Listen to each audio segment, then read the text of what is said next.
আসসালামু আলাইকুম। সবাইকে আমাদের চ্যানেলে স্বাগতম। আমরা মূলত রাজনৈতিক এবং ইতিহাসের বিষয় নিয়ে আলোচনা করি, সমসাময়িক বিষয় নিয়ে আলোচনা করি। আমরা কোনো দলের তাবেদারি করি না, আমরা নিরপেক্ষ নির্মোহ বিশ্লেষণ করি। তো আজকে আমাদের আলোচনার টপিকস হচ্ছে ইসকন।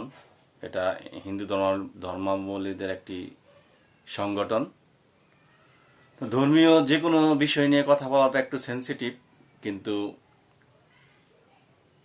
চিন্ময় দাসকে, ইসকনের যে নেতা চিন্ময় দাসকে গ্রেপ্তারের পর থেকে বর্তমানে দেশে যে অবস্থা সৃষ্টি হয়েছে তার জন্য আসলে কিছু কথা বলা প্রয়োজন মনে করি। মূল বিষয়টা হচ্ছে এই ইসকন সংগঠনটি আসলে 1966 সালে আমেরিকাতে প্রতিষ্ঠিত হয় এবং তাদের বিশ্বব্যাপী শাখা প্রশাখা আছে। তো ধর্মীয় যে সংগঠনগুলো থাকে, আমাদের ইসলাম ধর্মের অনেক সংগঠন আছে বাংলাদেশে,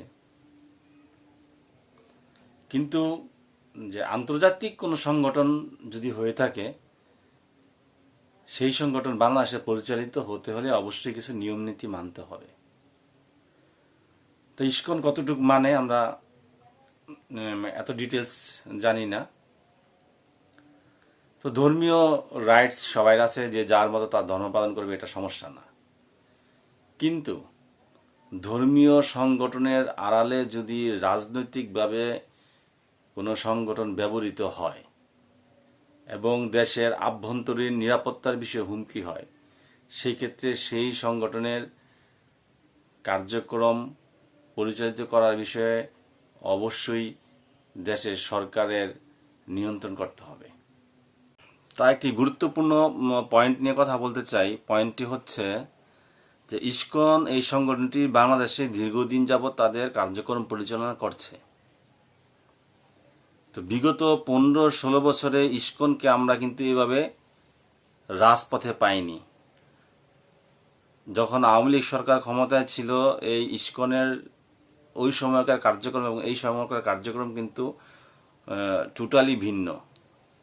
এখন তাদের কার্যক্রমে কোনো রাজনৈতিক উদ্দেশ্য আছে কিনা, এটা এখন সবচেয়ে বড় প্রশ্ন। এবং মানুষ মনে করছে এখানে রাজনৈতিক উদ্দেশ্য আছে, নয়তো গত 15-16 বছরে তো তারা সারা দেশব্যাপী এরকম কোনো সমাবেশ সহ করেনি। কিন্তু এখন কেন এই অবস্থা তৈরি হলো? হ্যাঁ, 5ই আগস্টের পরে সংখ্যালঘুদের উপর অত্যাচার হয়েছে, এটা মিডিয়ায় অনেক বেশি হাইপ হয়েছে, বাস্তবে যতটুকু না।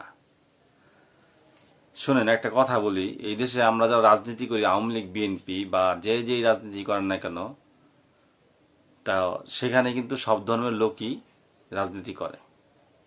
তো এখানে মুসলিম আওয়ামী লীগেরও আছে, আবার হিন্দু আওয়ামী লীগেরও আছে। মুসলিম যে আওয়ামী লীগার আছে, যারা আওয়ামী লীগ করেছে, তাদের বাড়ি করে যখন হামলা হয়েছে, এটাকে বলা হয়েছে যে আওয়ামী লীগের সমর্থকের বাড়ির উপর হামলা হয়েছে। বা যখন হিন্দু কোনো আওয়ামী লীগের বাড়িতে হামলা হয়েছে, তখন তাকে আওয়ামী লীগের হিন্দু বলে নাই, বলছে সংখ্যালঘুদের উপর হামলা হয়েছে। তো এই যে সূক্ষ্ম একটা রাজনৈতিক খেলা, রাজনৈতিক পার্থক্য আছে, এটা আপনাদের বুঝতে হবে। সাধারণ সনাতন ধর্মের যারা আছেন তাদেরকে বলবো, এই বিষয়টা আপনাদের মাথায় অবশ্যই নিতে হবে। রাজনৈতিক কোনো গুটির অংশ হওয়া যাবে না, হলে এটা বৃহৎ আকারে এই ধর্মীয় সংগঠনের ক্ষতি হবে এবং সাধারণ মানুষের ক্ষতি হবে।